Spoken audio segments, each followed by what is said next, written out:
সভা পর্ব। অগ্নি আর ইন্দ্র চলিয়া গেলে পরে ময়দানব জোর হাতে অর্জুনকে বলিলেন, আপনি আমার প্রাণ বাঁচাইয়াছেন, অনুমতি করুন, আমি আপনার কি উপকার করিব। অর্জুন বলিলেন, তুমি যে সন্তুষ্ট হইয়াছ ইহাই আমার উপকার, আর কিছু করিতে হইবে না। কিন্তু ময় ইহাতে সন্তুষ্ট হইল না। সে লোক নহে, দেবতাদের মধ্যে বিশ্বকর্মা যেমন সকল রকম কারিকুরির ওস্তাদ আর অসাধারণ ক্ষমতাশালী লোক, দানব দিগের মধ্যে ময়ও সেই রূপ। তাহার নিতান্ত ইচ্ছা যে অর্জুনের জন্য সে বড় রকমের কোনো কাজ করে। তাহার মিনতি দেখিয়া শেষে অর্জুন বলিলেন, তুমি কৃষ্ণের কোনো কাজ করিয়া দাও, তবে আমাদের উপকার হইবে। কৃষ্ণ বলিলেন, তুমি মহারাজ যুধিষ্ঠিরের জন্য এমন একটা সভাঘর করিয়া দাও যে আর কেহ তেমন করিতে না পারে। ময় সন্তোষের সহিত কথায় রাজি হইল। তারপর কৃষ্ণ আর অর্জুন তাহাকে সঙ্গে করিয়া যুধিষ্ঠিরের নিকট লইয়া গেলেন। সেখানে অবশ্য তাহার আদর যত্নের কোনো ত্রুটি হইল না। তারপর সভাগৃহের আয়োজন আরম্ভ হইল। সভাটি যে কিরূপ তাহা ইহাতেই বুঝিতে পারিবে যে সেটি ৫,০০০ হাত লম্বা ছিল। এমন সভার আয়োজন কি যেখানে সেখানে মিলে? এ দেশে সেসব জিনিস জন্মাই না। বহুকাল পূর্বে দানবরাজ বৃষপর্বা যজ্ঞের জন্য কৈলাস পর্বতের উত্তরে এই ময়কে দিয়াই এক অতি আশ্চর্য সভা প্রস্তুত করান। যুধিষ্ঠিরের সভার জন্য ময় সেই সভার মনোমুক্তা আর স্ফটিক লইয়া আসিল। সেখানে বিন্দু সরোবর নামে একটি সরোবরের ভিতরে বৃষপর্বার সোনার গদা আর বরুণের দেবদত্ত নামক বিশাল শঙ্খ ছিল। ময় ভীমের জন্য সেই গদা আর অর্জুনের জন্য বরুণের শঙ্খটিও আনিতে ভুলিল না। 14 মাসে সভা ঘর প্রস্তুত হইল। সে সভা কিরূপ সুন্দর হইয়াছিল তাহা আমি কি বলিব। ইটের বদলে তাহা স্ফটিক দিয়া গাঁথা।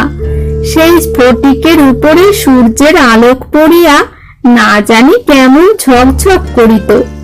সেখানে বাগান তো ছিলই, তাহার গাছপালা ছিল সোনার, ফুল মণিমাণিক্যের, আর ভিতরের সাজ কাজ সে যে কি আশ্চর্য রকমের ছিল তাহা বুঝাইব কি, আমি বুঝিতে পারিতেছি না।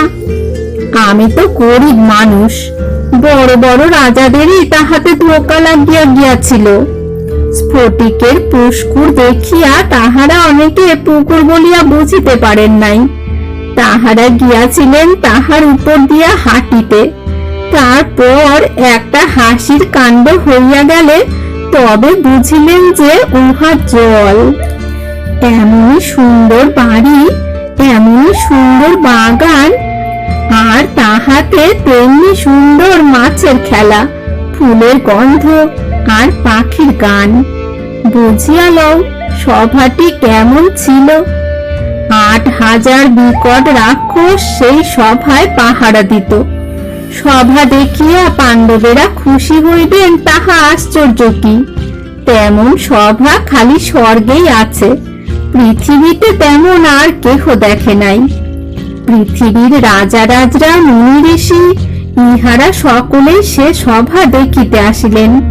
স্বর্গ হইতে নারদ, পারিজাত, রৈবত, সুমুখ, ধৌম্য প্রভৃতি দেবর্ষিরা অবধি সভা দেখিতে আসিবার লোভ সামলাইতে পারিলেন না। নারদ যুধিষ্ঠিরকে ইন্দ্র, যম, বরুণ, কুবের আর ব্রহ্মার সভার সম্বন্ধে অনেক আশ্চর্য সংবাদ শুনাইলেন। ইহা ছাড়া মহারাজ পাণ্ডুরও দু একটি সংবাদ ছিল। স্বর্গ হইতে আসিবার সময় মহারাজ পাণ্ডুর সহিত তাহার দেখা হয়। তখন পাণ্ডু তাহাকে বলেন, মহর্ষি, আপনি পৃথিবীতে যাইতেছেন, যুধিষ্ঠিরকে বলিবেন যেন রাজসূয় যজ্ঞ করে। রাজসূয় যজ্ঞের গুণে রাজা হরিশ্চন্দ্র ইন্দ্রের সভায় কত সুখে বাস করিতেছেন। যুধিষ্ঠির সে যজ্ঞ করিলে আমিও সেইরূপ সুখে সেখানে থাকিতে পাইব। নারদ যুধিষ্ঠিরকে এই সংবাদ দিয়া সেখান হইতে চলিয়া গেলেন। রাজসূয় অতি কঠিন যজ্ঞ। পৃথিবীর তাবৎ রাজার নিকট হইতে কর আদায় করিয়া তাহার দ্বারা এই যজ্ঞ করিতে হয়। সুতরাং এই যজ্ঞে বাধা দিতে অন্য রাজারা বিধিমতে চেষ্টা করে। নিজের বল বুদ্ধি আর বন্ধু বান্ধব খুব বেশি রকম না থাকিলে ইহা করা সম্ভবই হয় না। কাজেই রাজসূয়ের কথা শুনিয়া পাণ্ডবেরা বড়ই ভাবনায় পড়িলেন। এ যজ্ঞ না করিলেই নয়, অথচ কাজটি ভারী কঠিন। বল বুদ্ধি পাণ্ডবদের যথেষ্ট, বন্ধু বান্ধবেরও অভাব নাই। যুধিষ্ঠিরকে সকলে প্রাণ ভরিয়া ভালোবাসে।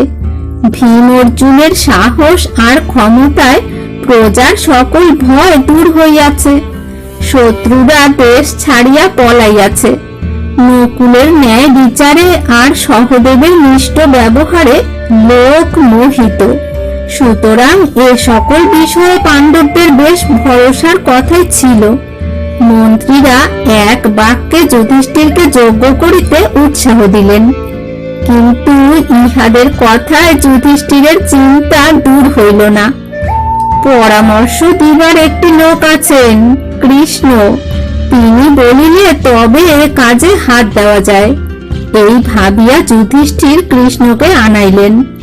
কৃষ্ণ আসিলে যুধিষ্ঠির তাহাকে বলিলেন, ভাই, রাজসূয় যজ্ঞ করিতে ইচ্ছা করিয়াছি, তুমি কি বলো?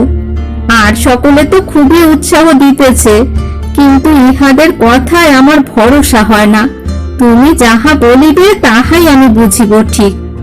কৃষ্ণ বলিলেন, মহারাজ, আপনি রাজসূয় করিবার উপযুক্ত লোক তাহাতে সন্দেহ নাই, কিন্তু ইহার মধ্যে ভয়ের একটা কথা আছে। মগধের রাজা জরাসন্ধের এখন অসাধারণ ক্ষমতা। পৃথিবীর সকল রাজাকে সে পরাজয় করিয়াছে। শিশুপাল উহার সেনাপতি, সেও একজন অসাধারণ যোদ্ধা। তারপর বক্র, ভগদত্ত, শল্য, পৌণ্ডক, ভীষ্মক প্রভৃতি অনেক বড় যোদ্ধা উহার বন্ধু। উহার ভয়ে কত শত রাজা যে দেশ ছাড়িয়া পলাইয়াছে তাহার সংখ্যা নাই। এমনকি আমরা নিজে উহার ভয়ে মথুরা ছাড়িয়া দ্বারকায় আসিয়া বাস করিতেছি। অনেক রাজাকে ধরিয়া আনিয়া দুষ্ট তাহার দুর্গের ভিতরে বন্দী করিয়াছে।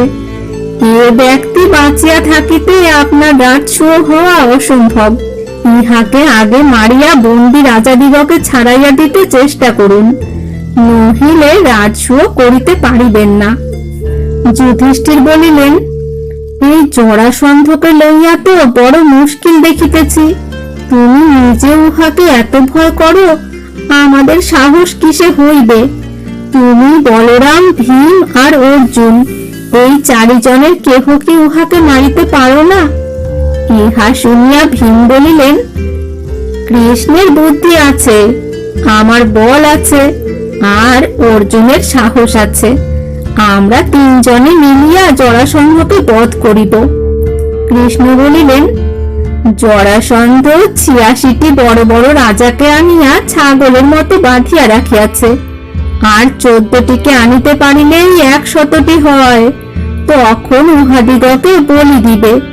এই সকল রাজাকে ছাড়াইতে চেষ্টা করা উচিত হইতেছে। যে জরাসন্ধকে মারিয়া এ কাজ করিতে পারিবে সে সম্রাট হইতে পারিবে, তাহাতে সন্দেহ নাই। যুধিষ্ঠির বলিলেন, আমি সম্রাট হওয়ার লোভে তোমাদিগকে এমন বিপদে ফেলিতে পারিব না। আমার রাজসূয়ে কাজ নাই। এই সময়ে অর্জুন সেখানে আসিলেন। তিনি বলিলেন, আমরা ভালো ভালো অস্ত্র পাইয়াছি, আমাদের বলও যথেষ্ট আছে। এসব থাকিতে শত্রুর সামনে চুপ করিয়া থাকা ভালো নহে। আমরা যুদ্ধ করিব। জরাসন্ধ মগধের রাজা, উহার পিতার নাম বৃহদ্রথ। বৃহদ্রথের 2 রানী ছিলেন। অনেকদিন পর্যন্ত ইহাদের সন্তান না হওয়ায় রাজার মনে বড় দুঃখ ছিল। ইহার মধ্যে একদিন মহর্ষি চন্দ্রকৌশিক রাজবাড়ির নিকটে এক আম গাছের তলায় বসিয়া বিশ্রাম করিতেছিলেন। এ কথা শুনিবা মাত্র রাজা মুনির নিকটে গিয়া তাহার অনেক সেবাপূর্বক নিজের দুঃখের কথা জানাইলেন। তখন মুনি ধ্যানে বসিতেই গাছ হইতে একটি সুন্দর আম তাহার কোলের উপর পড়িল। সেই আমটি রাজাকে দিয়া তিনি বলিলেন, মহারাজ, রানীরা এই আম খাইলেই তোমার পুত্র হইবে। 2 রানী সেই আমটিকে ভাগ করিয়া খাইলেন। ইহাতে তাহাদের দুজনের 2টি ছেলে হইল বটে, কিন্তু সে অতি অদ্ভুত রকমের ছেলে। তাহাদিগকে মানুষ বলা যায় না, 8খানা মানুষ বলিতে হয়। 1খানা করিয়া পা, একটি মাত্র হাত, একটি চোখ, একটি কান, 8খানি মাথা, 8খানি শরীর। এমন ছেলে দিয়া কি হইবে? কাজেই তাহাদিগকে কাপড়ে মুড়িয়া চৌমাথায় ফেলিয়া দেওয়া হইল। জরা নামে এক রাক্ষসী সেই 2খানি অর্ধেক ছেলে কুড়াইয়া পায়। রাক্ষসী ভাবিল, 2টাকে একসঙ্গে জড়াইয়া লইলে বহিবার সুবিধা হইবে। এই ভাবিয়া যেই সে 2 অর্ধেক একত্র করিয়াছে, অমনি তাহা জুড়িয়া একটি ছেলে হইয়া গেল, বজ্রের মতো শক্ত প্রকাণ্ড খোকা। রাক্ষসী তাহাকে কি সহজে বহিয়া নিতে পারে? সে খোকা আস্ত হইয়াই হাতের মুঠি মুখে ঢুকাইয়া ষাঁড়ের মতো চেঁচাইতে আরম্ভ করিল। খোকার সেই ভয়ঙ্কর চিৎকার শুনিয়া রাজা, মন্ত্রী, লোকজন সকলে সেখানে ছুটিয়া আসিল। রাক্ষসীয় ছেলেটি অমনি রাজাকে গিয়া বলিল, এই নাও তোমার ছেলে। সেই ছেলেই জরাসন্ধ, অর্থাৎ জরা যাহাকে জুড়িয়াছিল। বড় হইয়া সে বড়ই ভয়ঙ্কর লোক হইয়াছে। হংস আর ডিম্ভক নামক 2 বীর তাহার বন্ধু ছিল। এই 3 জন একত্র হইলে ত্রিভুবন জয় করিতে পারিত। হংস আর ডিম্ভকের ভালোবাসার কথা বড় সুন্দর। হংস নামক আরেকজন লোকের মৃত্যুর কথা শুনিয়া ডিম্ভক ভাবিল, বুঝি তাহার বন্ধুই মরিয়া গিয়াছে। সেই দুঃখে সে যমুনায় ডুবিয়া প্রাণ ত্যাগ করিল। সে সংবাদ পাইয়া হংস যমুনায় ডুবিয়া মারা গেল। ইহাদের মৃত্যুতে জরাসন্ধের বল অনেক কমিয়া গেল বৈকি, কিন্তু তাহার একেলার ক্ষমতাও কম নহে। একবার সে কৃষ্ণকে মারিবার জন্য একটা প্রকাণ্ড গদা 99 বার ঘুরাইয়া মগধ হইতে ছুড়িয়া মারে। সেই গদা মথুরার কাছে আসিয়া পড়িয়াছিল। মগধের চারিধারে বৈহার, বরাহ, বৃষভ, ঋষিগিরি ও চৈতক নামে 5টি প্রকাণ্ড পর্বত থাকাতে সৈন্য লইয়া গিয়া সে দেশ জয় করা একেবারে অসম্ভব। তাহার উপরে আবার জরাসন্ধ নিজে এমন বীর, আর তাহার এত সহায়। এই জন্য কৃষ্ণ বলিলেন যে উহাকে অন্য উপায়ে মারিতে হইবে। কৃষ্ণ, ভীম আর অর্জুন এই 3 জন সাধারণ লোকের মতো মগধ দেশে গেলে সহজেই জরাসন্ধের দেখা পাওয়ার কথা। তখন ভীম যুদ্ধ করিয়া তাহাকে মারিবেন। এই রূপে পরামর্শের পর 3 জনে স্নাতক ব্রাহ্মণের বেশে ইন্দ্রপ্রস্থ হইতে যাত্রা করিলেন।